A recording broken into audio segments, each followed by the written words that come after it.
Hey there, I'm Danielle Flynn. I'm Joel Opa Morgan. Opa!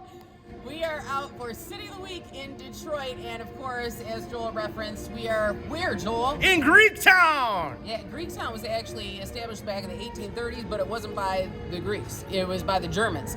And then around the 1900s, as Germans moved out, Greeks moved in, and at first, this was a mostly residential area, more businesses sprung out. More Greeks moved out, but the businesses remained behind. And then around 1960, as it got more and more commercialized, they did like a whole renovation project, and then they were like, we're gonna lose that Greek history if we don't do something. And then they decided they were gonna throw a Greek festival right here in Greektown. The first one happened in 1965, but by 1966... it was getting overwhelmed and overcrowded and just too many people to have a good time. So where do you think those ethnic festivals moved to after I that, think Joel? that if we did more studying, we would see that they moved to what we call now Hart Plaza, and the ethnic festivals were born that used to be such a big deal here in the Detroit area. So there you go. That's our suspicion. Right. Unsubstantiated. Right. It's an educated guess.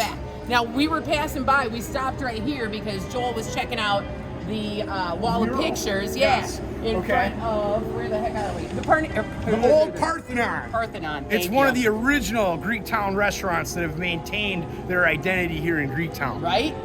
Like old school. So we were passing this picture, and what were your stories from your childhood? Okay. Joel?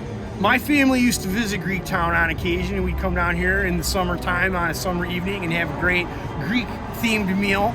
And there was a lot going on, a lot of traffic, a lot of people. And one of the people that you would people watch in Greektown was this lady. And as I believe she was known as Crazy Mary. Okay, I think so. I was a kid at the time. But Crazy Mary would hold court on the steps and the stoops and the benches here, and she would make comments, and newlyweds would walk by and she would bless them. And she'd yell at people. And then she'd yell at people. Like if you threw your cigarette butt out, she would yell at you, picking that up, picking that up. This is a clean town. And so this is our tribute to her. Apparently, Crazy Mary. Yeah, apparently people even paid her to, like, you know, interact with them and whatnot. There you go. Kind of like before the Renaissance Festival. Instead, there was the Greek version, Crazy Mary, the originator of paying people to rip on you. Okay. And then they got some other pictures of the history of Greektown. This little collage. So, Historic Greektown, usually just known as Greektown, was designated as a historic place in 1982. Look at that dude's car. Turn around. Dude, three-wheeler. It's not really a car. It's a, it's a three-wheeler. My bad. So anyway, we are in the heart of Greektown, checking out some sights, enjoying some beautiful weather.